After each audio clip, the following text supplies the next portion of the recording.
मैं हूं आपकी दोस्त वर्षा। स्वागत करती हूं आपका हमारे चैनल स्पिरिट ऑफ इम्बाइब में। आशा करती हूं आप सभी खैरियत से होंगे। चित्रा बनर्जी दिवाकरुणी की लिखी पुस्तक द्रौपदी की महाभारत के उपरांत हम लेकर हाजिर हैं उनकी एक और महत्वपूर्ण पुस्तक सीतायण, सीता के परिप्रेक्ष्य से राम की गाथा। इसका अनुवाद किया है आशुतोष गर्ग ने। पौराणिक पात्रों को नवीन दृष्टिकोण से पाठक के सामने रखने में चित्रा बनर्जी सफल रही हैं। उनकी संपूर्ण पुस्तक सीतायण अब आप सुन सकते हैं हमारे आपके चैनल स्पिरिट ऑफ इम्बाइब पर। बिना किसी देरी के बढ़ते हैं अपनी अगली पुस्तक की ओर। आमुख। 2 दिन पहले ऋषिवर ने मुझे वह पोथी थमाई जिसे वे कई दशकों से तैयार कर रहे थे। यह मेरे जीवन भर का कार्य है, उन्होंने कहा। उनके चेहरे पर विचित्र भाव छा गया जिसकी मुझे आशा नहीं थी। उनके चेहरे पर संकोच और अपने कार्य की प्रशंसा सुनने की आशा थी, परंतु महर्षि वाल्मीकि को मेरे यानी अपने राज्य से वंचित एक रानी, पति द्वारा परित्यक्त पत्नी के अनुमोदन की क्या आवश्यकता थी। मैं अपना सब कुछ खो देने के बाद वाल्मीकि के आश्रम पहुंची थी। मेरे पास गर्भ में पल रहे बच्चों के अतिरिक्त कुछ नहीं था जिन्हें लेकर मैं आश्रम आई थी। उन्होंने मुझे उस संकट के समय अपने पास आश्रय दिया, इसके लिए मैं सदैव उनकी ऋणी रहूंगी। मैं चाहता हूं इसे सबसे पहले तुम पढ़ो, उन्होंने कहा। उसके बाद मैं इसे तुम्हारे पुत्रों को गायन हेतु दूंगा। आखिर यह तुम्हारी भी कहानी है। मैंने दृष्टि झुकाकर अपने हाथों में रखे ताड़पत्रों के भारी ढेर को देखा जिसकी ऊंचाई मेरे वक्ष स्थल से भी अधिक थी। मैंने उसका शीर्षक रामायण देखा तो मैं कांप उठी। मेरे भीतर दुख, लालसा, क्रोध और प्रेम के भाव उमड़ने लगे। प्रतापी राजा राम, मेरे पति की कथा। मैं उस रात और अगली पूरी रात आश्रम के छोर पर स्थित कुटिया में बैठकर पांडुलिपि पढ़ती रही। मुझे पता नहीं लगा कि कब दीपक का तेल समाप्त हो गया। दूसरे कक्ष में मेरे 14 वर्षीय पुत्र जली हुई बाती की दुर्गंध से उठ गए थे। उन्हें मेरी चिंता हुई तो वे मुझे देखने आ गए। लव को मेरी चिंता अधिक रहती थी। वह मुझे कंधों से पकड़ा और बोला, आपको सो जाना चाहिए, अन्यथा आप बीमार पड़ जाएंगी। क्या इसे पढ़ना इतना आवश्यक है कि आप कल सुबह की प्रतीक्षा नहीं कर सकती? कुश, जो अधिक भावुक था, मेरे गाल पर सूख चुके आंसुओं को छूकर पूछा, माँ, आप क्यों रो रही हैं? उन्होंने मुझे इससे पहले इतना परेशान नहीं देखा था। मैंने अपने पुत्रों का माथा चूम लिया। वे दोनों किशोरावस्था की दहलीज पर खड़े थे। मैंने उन्हें जल्द सो जाने का आश्वासन दिया और उन्हें सोने जाने को कहा, लेकिन मैं सो नहीं पाई। सुबह हो गई। आश्रम में लगे आम, नारियल, कटहल के पेड़ों से बहती हवा का स्वर सुनाई पड़ने लगा। मैंने इन वृक्षों को अनेक वर्ष पहले आश्रम के छोर पर लगाया था। मैं तब दुख से दूर रहना चाहती थी। मुझे नदी तट पर आश्रम वासियों द्वारा चल रही सूर्योपासना के स्वर सुनाई पड़ रहे थे। उन सब में सबसे शुद्ध स्वर मेरे पुत्रों का था। वे दोनों अस्त्र विद्या और गायन में निपुण थे। मैं उपासना समाप्त होने की प्रतीक्षा करती रही। फिर सब अपने अपने काम में लग गए। इसके बाद मैं पांडुलिपि लेकर महर्षि वाल्मीकि के पास पहुंची। महर्षि ने उत्सुकता से मेरी ओर देखा।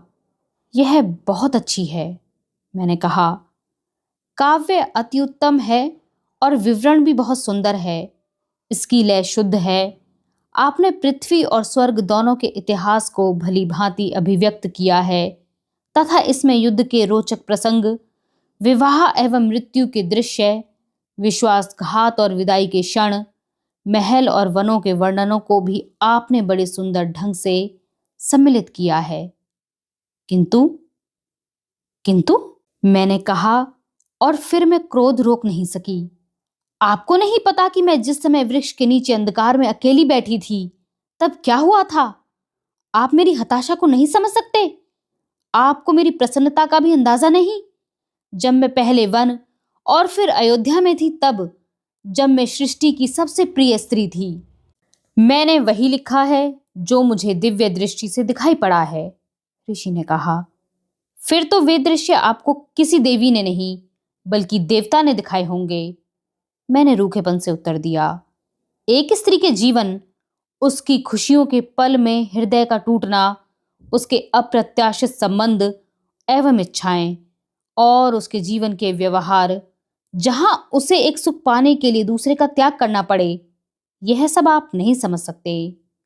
मुझे लगा ऋषि को मुझ पर क्रोध आ जाएगा, क्योंकि उन्होंने वह पुस्तक लिखने में अपने जीवन का एक बड़ा भाग लगा दिया था। परंतु उन्हें महर्षि ऐसे ही नहीं कहा जाता। देवी, तुम्हें अपनी कथा स्वयं लिखनी होगी, ऋषि ने कहा, क्योंकि वह कथा केवल तुम्हें पता है। इतना कहकर ऋषि ने ताड़पत्र का एक नया गट्ठर और लिखने के लिए कलम दी, जो वहां बड़ी मुश्किल से मिलती है। उन्होंने आश्रम के एक शिष्य की मेज को मेरे कमरे में रखवा दिया। महर्षि ने अपने पास से स्याही की एक बोतल भी निकाली। जल्दी करो, वह बोले, समय तेजी से बीत रहा है। मैं संभावना एवं घबराहट से भरी कमरे तक पहुंची। सचमुच समय बहुत कम था। मेरे पति ने, हाँ, मुझे अपनी पत्नी मानने में उन्हें शर्मिंदगी होती है।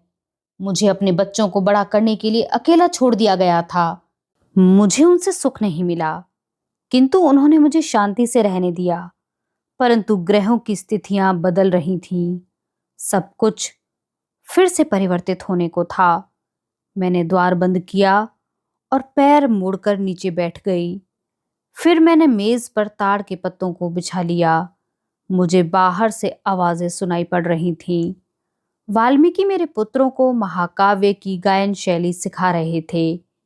वह उन्हें बहुत सावधानी से बता रहे थे कि कहाँ स्वर ऊपर उठाना है, कहाँ धीरे बोलना है, कब राक्षस का वर्णन करते समय आवाज को तीखा करना है और कैसे मानवीय दुर्बलताओं को अभिव्यक्त करना है। यदि महर्षि के पास सचमुच दिव्य दृष्टि है, तो मेरे पुत्रों को शीघ्र ही अयोध्या के राजा राम यानी अपने पिता के समक्ष उसे गाकर प्रस्तुत करना था।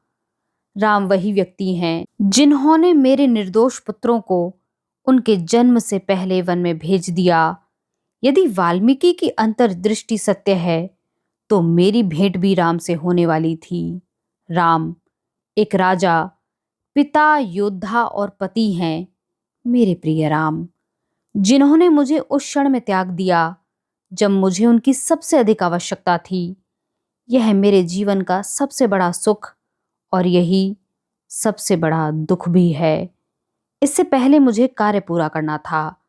मैंने गहरी श्वास ली और देवी सरस्वती का आवाहन करके ताड़पत्र को माथे पर स्पर्श किया। मैं सोचने लगी कि सरस्वती को मेरी घबराहट और परेशानियों के विषय में कैसे पता लगेगा। मैंने स्याही की बोतल खोली तो मुझे स्याही का रंग देखकर आश्चर्य हुआ। वह लाल रंग था। मासिक धर्म, प्रसव और विवाह का चिन्ह जो स्त्रियों का जीवन बदल देता है। वह उन फूलों का रंग था जिनके वृक्ष के नीचे बैठकर मैंने राक्षस राज के महल में बहुत समय बिताया था। मेरी कथा को लिखने के लिए उससे बेहतर रंग भला कौन सा हो सकता है। मैंने कलम उठाई और आंखें बंद कर ली। मुझे पता था कि मुझे क्या करना है। मुझे आरंभ पर पहुंचना था। मुझे पीछे लौटना था जब मैं राम से मिली थी। मुझे उस दिन वाली भोली कन्या को याद करना था। मैं तब यह मानती थी कि अच्छाई और प्रेम मनुष्य के कवच होते हैं। मुझे उस क्षण से अपनी कथा को आरंभ करना था। मैंने ज्यों ही स्याही में कलम डुबोई, मेरे भीतर अनेक भावनाएं उठने लगीं। आवाजें शोरगुल से भरी, कुछ काल्पनिक, कुछ फुसफुसाहट। वे धीमी आवाजें थीं, किंतु मैं उन्हें सुन सकती थी। अयोध्या की दूसरी रानी कैकेयी की आवाज, जिसने पुत्र के अंधमोह में हमसे राज्य छीन लिया और फिर अपने ही पुत्र की घृणा की शिकार हो गई। अहल्या की आवाज, जो अपने पति के क्रोध से पत्थर में बदल गई। शूर्पणखा का स्वर, उस जंगली सुंदरी का सबसे बड़ा अपराध था कि उसने गलत पुरुष की कामना की। राक्षस राज रावण की पत्नी मंदोदरी की आवाज, जिसे विवशता में अपने राज्य का पतन और अपने पुत्र की मृत्यु देखनी पड़ी क्योंकि उसके पति को किसी अन्य स्त्री से प्रेम हो गया था। मेरी प्यारी बहन उर्मिला की आवाज, जिसे सब भूल गए और जिसे छोड़कर मैं अपने पति के साथ अज्ञानतावश वन में चली आई थी। हमारी भी कहानी लिखो। हमारी सदा उपेक्षा हुई है, हमें तुच्छ और गलत समझा गया, हम पर दोष लगाए गए, हमें भुला दिया गया और हमारी निंदा हुई। हाँ, मैंने उनसे कहा, हाँ, मैं तुम्हारी कहानी भी लिखूंगी, क्योंकि उसके बिना मेरी अपनी कहानी पूरी नहीं हो सकती। मैंने कलम को ताड़पत्र पर रखा और लाल स्याही से लिखना आरंभ कर दिया। मेरे अक्षरों की बनावट टेढ़ी मेढ़ी थी। मुझे लिखने के लिए बहुत प्रयास करना पड़ा, क्योंकि मैंने बहुत दिन बाद कलम उठाकर कुछ लिखना शुरू किया था। सीतायण। आज के अंक में बस इतना ही। मिलते हैं आपसे कल इस पुस्तक के अगले भाग को लेकर, जिसमें हम जानेंगे माता सीता की कहानी उन्हीं के दृष्टिकोण से और धीरे धीरे जानेंगे कि श्री राम के संबंध में उनके विचार कैसे थे। बने रहिए हमारे साथ इस बहुत ही खूबसूरत सफर में। हमें सुनने के लिए आप सभी का बहुत शुक्रिया। हमें कमेंट बॉक्स में लिखकर यह जरूर बताएं कि आपको हमारी पुस्तक का चुनाव कैसा लगा। धन्यवाद।